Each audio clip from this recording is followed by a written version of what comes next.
सभी को नमस्कार। शिवालिक स्कूल की ऑनलाइन वीडियो क्लास में आप सबका हार्दिक अभिनंदन स्वागत करता हूं। क्लास 10th साइंस का चैप्टर्स नंबर 7 पढ़ रहे थे अपन, और आज का जो टॉपिक है वो है इलेक्ट्रॉन, लब्धि, एंथैल्पी या अपने पास में इलेक्ट्रॉन बंद होता है। क्या नाम है टॉपिक का बेटा? इलेक्ट्रॉन लब्धि, एंथैल्पी या इलेक्ट्रॉन बंधुता। अच्छा, तो देखो इसमें क्या होता है कि जैसे आयनन विभव में तो ये बताया था मैंने कि कोई उदासीन विलगित गैसीय परमाणु था और उसमें से इलेक्ट्रॉन को बाहर निकालना है, और जब इलेक्ट्रॉन को बाहर निकालना है तो क्या देनी पड़ेगी? ऊर्जा। वो ऊर्जा कहलाती थी आयनन विभव। ठीक है। अब यहाँ पर क्या है, इलेक्ट्रॉन को बाहर निकालने के लिए दी जाने वाली ऊर्जा, तो क्या बोला मैंने? आयनन विभव। अब मैं बोलो इलेक्ट्रॉन को जोड़ने पर और फिर जो ऊर्जा निकलेगी, इलेक्ट्रॉन को जोड़ने पर फिर जो ऊर्जा निकलेगी वो क्या कहलाएगी अपने पास में? इलेक्ट्रॉन लब्धि, एंथैल्पी, ये इलेक्ट्रॉन बंधुता। ठीक है। इसको कैसे परिभाषित कर वो सुनो कि जब किसी उदासीन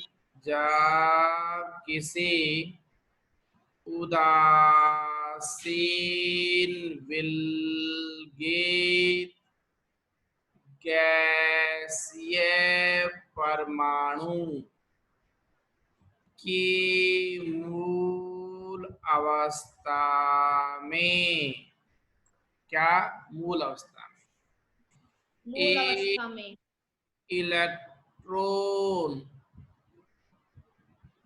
प्रविष्ट कराने पर मुक्त ऊर्जा को क्या बोलेंगे बेटा? इलेक्ट्रॉन बंधुता के नाम से जाना जाता है। अब ये तो इसमें उदासीन विलगित गैसीय परमाणु की मूल अवस्था में एक इलेक्ट्रॉन है, उस एक इलेक्ट्रॉन को प्रवेश कराए या बाहर निकाला? बाहर निकाल रहे हैं। नहीं बेटा, प्रविष्ट का मतलब क्या होता है? बाहर निकालना। प्रवेश कराना, क्या करवाना? प्रवेश कराना। तो जब किसी उदासीन विलगित गैसीय परमाणु, लिख दिया? Yes sir. इसकी मूल अवस्था में क्या बोल रहा हूं बेटा? इलेक्ट्रॉन को प्रविष्ट कराने पर, क्या बोल दिया? इलेक्ट्रॉन को प्रविष्ट कराने पर ये किसका निर्माण हो गया अपने पास में? ऋणायन का। किसका निर्माण हो गया? ऋणायन का। हो गया बेटा? Yes sir. तो जब हमने कहा कि उदासीन विलगित गैसीय परमाणु की मूल अवस्था में इलेक्ट्रॉन को जोड़ने पर, जोड़ दिया सब, तो इलेक्ट्रॉन पर चार्ज क्या था? माइनस। तो यहाँ पर भी क्या आ जाएगा? माइनस। अब इस दौरान जो ऊर्जा मुक्त होती है, जो ऊर्जा बाहर निकलती है, उस ऊर्जा को बोलेंगे इलेक्ट्रॉन लब्धि, एंथैल्पी। क्या बोलेंगे? इलेक्ट्रॉन लब्धि, एंथैल्पी। समझ गए? Yes sir. अच्छा, अब वापस से सुनो अपने पास में। दूसरी बात ये आती है कि जो इलेक्ट्रॉन लब्धि एंथैल्पी है, वही आवर्त की बात करूंगा और वर्ग की बात करूंगा। ठीक है ना? तो मैं कहेंगे बाएं से दाएं जाने पर इलेक्ट्रॉन लब्धि एंथैल्पी का मान बढ़ता है और ऊपर से नीचे आने पर घटता है। ठीक है। तो सबसे पहले आप इसे परिभाषा को लिख लीजिए। जब किसी उदासीन विलगित गैसीय परमाणु की मूल अवस्था में एक इलेक्ट्रॉन प्रवेश कराने पर मुक्त होने वाली ऊर्जा को इलेक्ट्रॉन बंधुता कहते हैं। अच्छा अनमोल, ये बताओ नेक्स्ट टॉपिक क्या है बेटा? अब विद्युत ऋणता। ठीक है ना? इसमें सुनो, ये एक परमाणु ए है। कौन सा परमाणु? ये ए। और ये परमाणु कौन सा बेटा? P. और इस ए परमाणु का ये इलेक्ट्रॉन और बी परमाणु का ये इलेक्ट्रॉन, ठीक है। Yes sir. और आपस में साझा करके और एक बंध बना लिया। क्या बना लिया? एक बंध। और इस बंध को बोलते हैं सहसंयोजक बंध। कौन सा बंध? सहसंयोजक बंध। या सहसंयोजी बंध, ठीक है। अब मेरी लैंग्वेज पकड़ना। Yes. जब दो समान परमाणु, क्या बोलते हैं बेटा? दो असमान परमाणु। दो समान परमाणु आपस में सहसंयोजी बंध के द्वारा जुड़े होते हैं। तो ठीक है, यहाँ तक है। Yes sir. क्या हो रहा है बेटा? किसी एक परमाणु के द्वारा, माना कि बी के द्वारा, किसके इलेक्ट्रॉन खींच लिए? एक के। ए के। तो किसी एक परमाणु के द्वारा दूसरे परमाणु के, किसको? इलेक्ट्रॉन को। इलेक्ट्रॉन को अपनी ओर खींचने की घटना या गुण को क्या बोलते हैं बेटा? विद्युत ऋणता। विद्युत ऋणता कहते हैं। समझ गए? Yes sir. अच्छा, अब मैं आपको बता दूं, जो पूरी आवर्त सारणी है, पूरी क्या है? आवर्त सारणी। उसमें इम्पोर्टेंट पर्सन है। पूरी आवर्त सारणी में सर्वाधिक विद्युत ऋणी तत्व बताओ। तो सबसे ज्यादा विद्युत ऋणी तत्व फ्लोरीन पाया जाता है। कौन पाया गया? फ्लोरीन। कौन अनमोल? फ्लोरीन। हाँ, तो सबसे ज्यादा विद्युत ऋणी तत्व कौन होता है? फ्लोरीन। एफ से रिप्रेजेंट करते हैं। फ्लोरीन। हाँ, इसको नोट कीजिए। तो ओम प्रकाश, अपन अगला पॉइंट क्या पढ़ रहे हैं बेटा? संयोजकता। संयोजकता। संयोजकता को इंग्लिश में बोलते हैं वैलेंसी। क्या बोलते हैं बेटा? वैलेंसी। तो इसमें ये कहा गया है कि कोई भी जो तत्व है, ठीक है, मैं इसको ऐसे लिख सकता हूं, किसी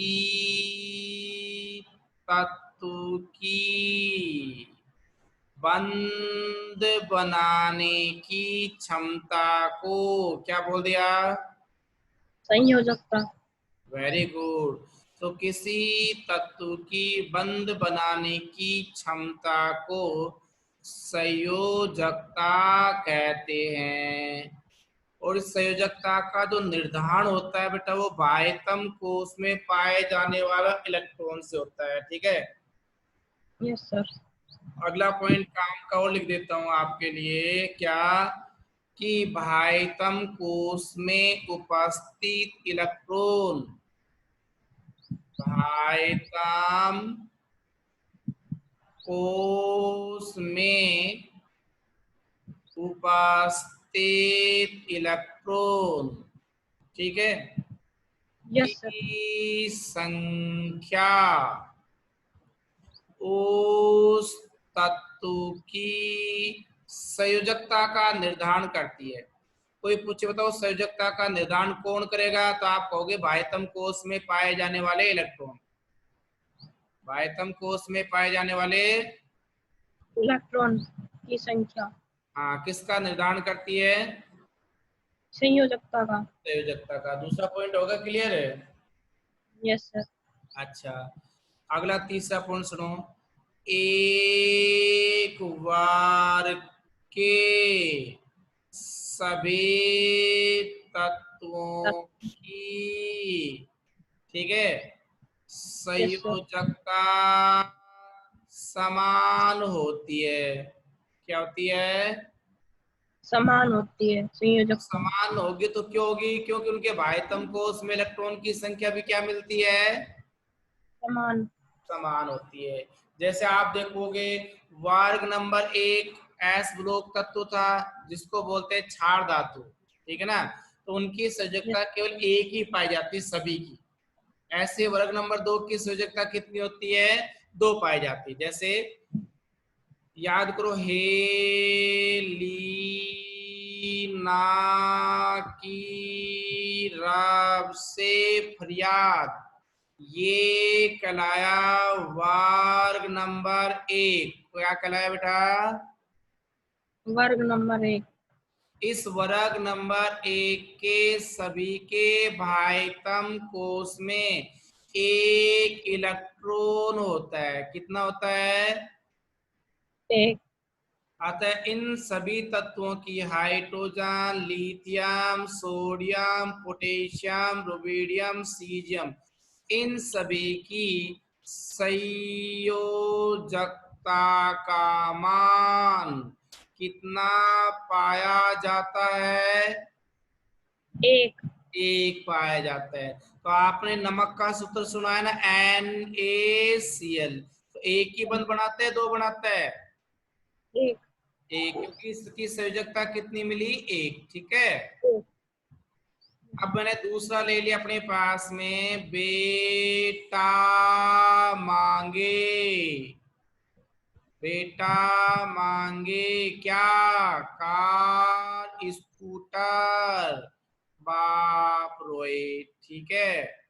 तो कार स्कूटर मांगता है तो पापा के घर से, अरे यार इतनी महंगी कैसे, क्या करोगे बेटा? ये कहलाया बेटा वर्ग नंबर 2। क्या कहलाया?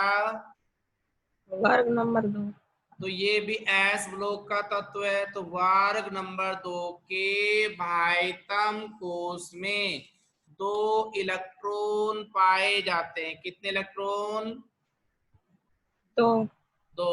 अतः भाइतम कोश में पाए जाने वाले इलेक्ट्रॉन इनकी किसका निर्धारण करते हैं? संयोजकता संयोजक। का। तो इन सभी तत्वों की संयोजकता कितनी पाई जाएगी?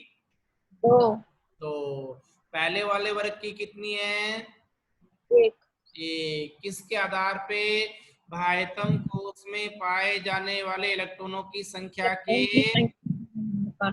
समझ गए? Yes sir. अच्छा, अब मैं थोड़ा सा और आगे काम करूं भाई। Yes sir. अच्छा, इससे पहले आप एक काम कीजिए, इनको तो नोट, तो इसी को थोड़ा सा मैंने और आगे बढ़ाया कि lithium, beryllium, boron, carbon, nitrogen, oxygen, fluorine और नियोन, ये तत्व लिख लिए बेटा, ठीक है। Yes sir. आप सुनो, तो जो लिथियम है उसकी संयोजकता कितनी होती है? एक। कितनी होती है? 1। बेरिलियम की? 2। बोरोन की? 3। कार्बन के? 4। 4। अब 4 के बाद में इनकी संयोजकता बेटा घटती जाती है, क्योंकि नाइट्रोजन के भाइतम कोश में 5 इलेक्ट्रॉन है और अष्टक पूरा करने के लिए इसको 3 चाहिए। इसलिए संयोजकता 5 न हो करके इनकी कितनी पाई जाती है नाइट्रोजन की? 3। 3। ऑक्सीजन की कितनी मिलेगी? 2। और फ्लोरीन की? 1। अच्छा, और 1। उसके बाद 1। और उसके बाद नियोन की मिलेगी बेटा 0। कितनी मिलेगी? इसके Zero. ब्राइटम कोष में 8 इलेक्ट्रॉन है जो कि अष्टक के नियम की पालना कर रहे हैं, और जो अष्टक के नियम की पालना करते हैं वो अधिक स्थायी होते हैं, अतः ये किसी से बंध नहीं बनाते हैं। समझ गए? इस प्रकार से आप लोगों Yes, sir. को ये तो नीचे लिखनी है, संयोजकता है, तत्व, और ये आपके क्या थे बेटा? तत्व थे। बहुत इंपॉर्टेंट टेबल है, इसको रिप्रेजेंट कीजिए।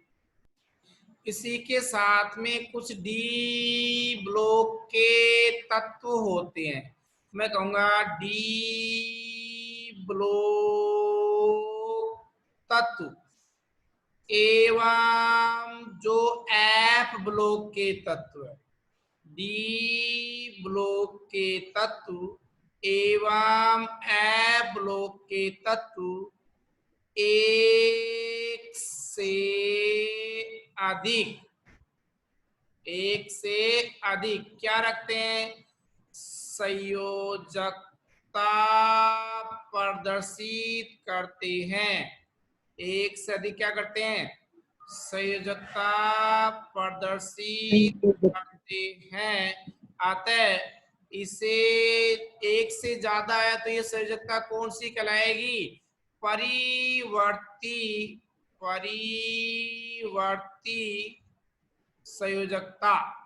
क्या कहलाई? परिवर्ती संयोजकता। एक न होकर के एक से ज्यादा कौन से ब्लॉक के तत्वों की पाई जाती है? डी ब्लॉक और डी ब्लॉक, एफ ब्लॉक। और इसी परिवर्ती संयोजकता को एक और अन्य नाम दिया गया, ऑक्सीकरण अवस्था के नाम से भी जाना जाता है। परिवर्ती संयोजकता को ऑक्सीकरण अवस्था भी कहते हैं। क्लियर? Yes sir.